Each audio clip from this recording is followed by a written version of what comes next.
नमस्कार मित्रों, जय माता दी। स्वागत है आप सभी का हमारे YouTube चैनल में।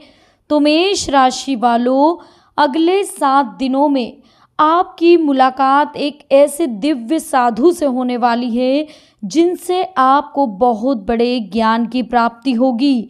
इस वीडियो को हल्के में बिल्कुल मत लीजिएगा। सवाल आपकी ज़िंदगी का है, इसलिए अनुरोध है कि इसे शुरू से लेकर अंत तक जरूर देखें। सबसे पहले वीडियो को लाइक करें, साथ ही कमेंट्स बॉक्स में माता रानी के सच्चे भक्त जय माता दी जरूर लिखेगा। तो आइए शुरू करते हैं। मेष राशि वालों, आने वाले 7 दिनों के अंदर आपको एक ऐसा साधु मिलेगा जो कि आपको कुछ ज्ञानवर्धक चीज़ें बताएगा। साथ ही दोस्तों, आपको ऐसा संजीवनी ज्ञान देगा जो आपकी ज़िंदगी को पलट कर रख देगा। तो आइए जानते हैं वही कुछ ज्ञानवर्धक बातें। वीडियो बहुत महत्वपूर्ण है, इसे अंत तक देखिएगा। पसंद आए तो लाइक कर दीजिएगा और चैनल को अभी तक सब्सक्राइब नहीं किया है तो सबसे पहले चैनल को सब्सक्राइब कर लीजिएगा। तो आइए शुरू करते हैं।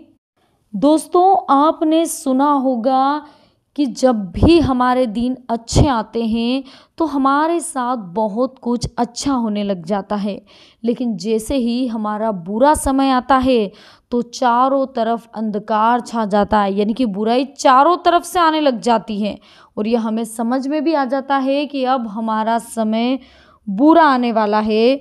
तो उसी को पहचानने के लिए एक साधु द्वारा आपको विशेष मार्गदर्शन भी दिया जाएगा।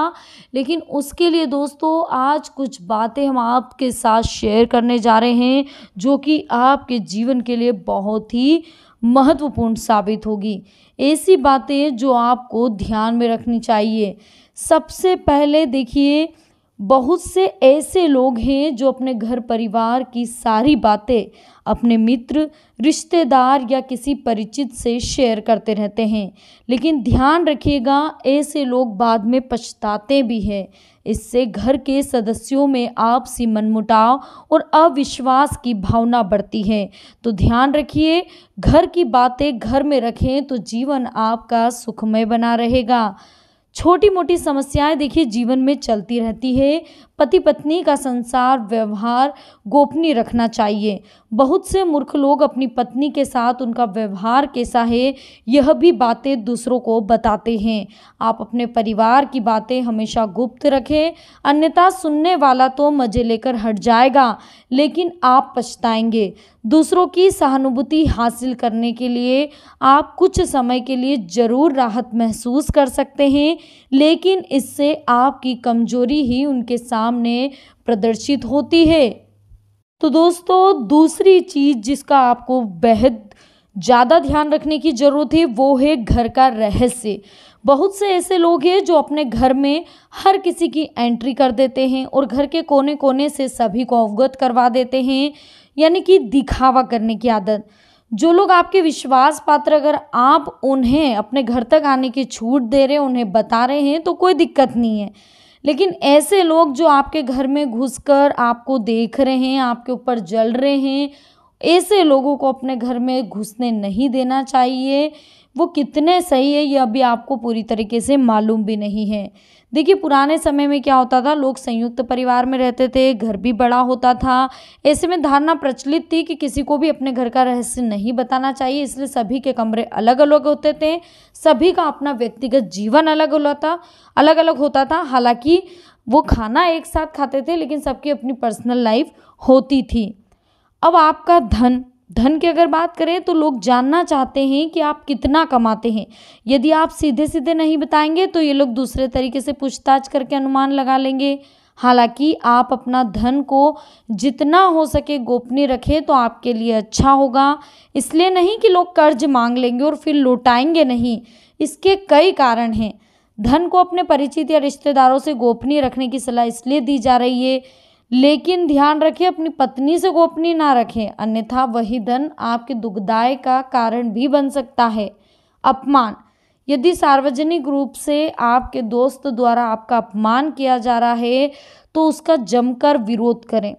फिर भी व्यक्ति को बहुत से ऐसे मामले होते हैं जहाँ मजबूरीवश अपमान झेलना ही पड़ता है। अपमान को दिमाग में ज़्यादा दिन तक नहीं पाले, बल्कि इस पर विचार करें कि दोबारा कोई आपके साथ ऐसा नहीं कर पाए। यह भी याद रखिए कि आप अपने अपमान को प्रचारित करेंगे तो फिर कई लोग आपका अपमान करने लगेंगे, क्योंकि लोगों को आपके साथ कभी सहानुभूति नहीं रहती। जो लोग किसी की सहानुभूति अर्जित करना चाहते हैं वही अपने अपमान के बारे में दूसरों से चर्चा करते हैं, जबकि ऐसा नहीं करना चाहिए। साथ ही दोस्तों, आने वाले दिनों में आपको यह भी ध्यान रखना है कि अपनी योग्यता और कमजोरी को किसी को भी नहीं बताना है। हालांकि बहुत सी जगह या मामले में इसे गोपनीय रखना घातक भी सिद्ध हो सकता है, लेकिन बहुत से मामलों में इसे उजागर करने से आपको लोग कमज़ोर समझकर आपके साथ गलत व्यवहार करते हैं, आपको मानसिक रूप से दबाने की कोशिश भी करते हैं। मन में बहुत सी ऐसी बातें होती हैं जिनको जग जाहिर करने से आप अपने आसपास के संकट खड़े कर सकते हैं। हो सकता है कि आपके मन में किसी बात को लेकर अवसाद हो, क्रोध हो या घृणा हो। मन में हजारों तरह के विचार उत्पन्न होते हैं, लेकिन बुद्धिमान मनुष्य उन्हीं विचारों को व्यक्त करता है जो कि उसके हित में होते हैं। लेकिन इस तरह की बातों को जग जाहिर करने से आपके संबंध में लोग एक तरह की राय बनाना शुरू कर देते हैं और फिर लोग आपकी बातों को नहीं सुनेंगे, आपके उस गुस्से या फ्रस्ट्रेशन की ही चर्चा करेंगे। तो ध्यान रखिएगा दोस्तों, मन के विकारों को किसी के सामने नहीं लेकर आना है ताकि वो आपको कमज़ोर ना समझे। तो ध्यान रखिएगा दोस्तों, आने वाले दिनों में गुरु मंत्र साधना और तप, इसका भी आपको विशेष ध्यान रखना है। यदि आपने किसी योग्य गुरु से दीक्षा ली है तो उसके द्वारा दिया गया गुरु मंत्र आपको गोपनीय रखना पड़ेगा। हालांकि गुरु मंत्र कई प्रकार के होते हैं, जैसे कि अभी हमने आपको बताया कि आने वाले 7 दिनों में आपको एक साधु मिलने वाला है। तो दोस्तों, कोई भी, या तो आपके दरवाजे पर कोई पंडित आ सकता है, कोई भिक्षा लेने वाला आता है, कोई भी ऐसा महात्मा आदमी आपको मिलेगा, लेकिन जो वो बातें आपको बताएगा, जो उपाय आपको बताएगा, वो आपको गोपनीय रखने होंगे। उसके द्वारा दिया गया मंत्र भी आपको गोपनीय रखना होगा। हालांकि किसी ने आपको कुछ ज्ञान दिया, कुछ हिनर सिखाया है, तो वह भी गुरु मंत्र है। इसके अलावा यदि आप किसी भी प्रकार की साधना, तप या ध्यान कर रहे हैं तो उसे भी गोपनीय रखें, अन्यथा वो भी निष्फल हो जाते हैं। इस संबंध में गोपनीयता से ही लाभ मिलता है। आप कहीं दान कर रहे हैं तो उसे भी आपको गोपनीय रखना होगा। साथ ही दवा, आप यदि किसी प्रकार की दवाई खाते तो उसे गोपनीय रखें। माना जाता है कि दवा का असर भी तब तक रहता है जब तक वह गोपनीय। हालांकि कुछ लोग इसे इत्तेफाक कह सकते हैं, लेकिन प्राचीन काल में हो सकता है कि यह किसी विशेष रोग या औषधि के लिए कहा गया हो। पहले के लोग कुछ दुर्लभ वनस्पति के जानकार होते थे। बहुत से लोग कहते थे कि यदि आप दारू भी पीते हैं तो वह भी तभी तक उचित है जब तक उसकी गोपनीयता भंग ना हो। जिस दिन लोगों को उसके बारे में पता चल जाएगा, समझो उसी दिन से आपका पतन होना भी शुरू हो जाएगा। साथ ही दोस्तों, इस बात का ध्यान रखिए, आयु, कुछ लोग आपकी आयु जानते हैं और कुछ जानना चाहते हैं, लेकिन यदि कोई आपसे बिना किसी कारण के आयु पूछता है तो उसे कतई ना बताएं। लेकिन वर्तमान में ये संभव नहीं है। लाइसेंस, पासपोर्ट यानी किसी कार्य के लिए फॉर्म भरने में इसका खुलासा करना ही होता है, लेकिन कभी कभी ऐसे मौके या स्थान होते हैं जहां आयु बताना ज़रूरी नहीं होता। आजकल अनजान लोग पूछ लेते हैं कि आप कितने वर्ष के हैं। आपने जो भी दान दिया है उसे गुप्त रखें, उसका लाभ आपको मिलेगा। गोपनीय दान देवताओं की नज़र में रहता है और जिस दान का बखान किया जाता है उसका फल भी निष्फल हो जाता है। मंदिर में दान दे, किसी गरीब को भोजन कराए या किसी भी प्रकार का पुण्य कार्य करें, इसका मुंह से बखान ना करें। यदि आपने इसे किसी के समक्ष जाहिर कर दिया तो समझ लीजिए कि वह खारिज हो जाएगा और कहीं से कहीं तक आपको उसका फल भी नहीं मिलेगा।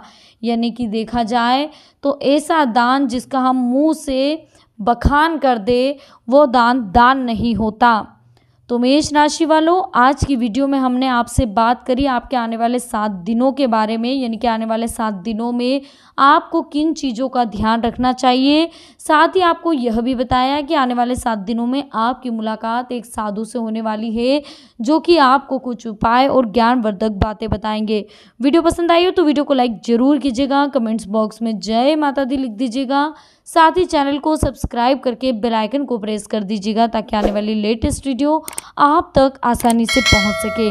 अभी के लिए आप सभी को बहुत बहुत धन्यवाद। जय माता दी, हर हर महादेव।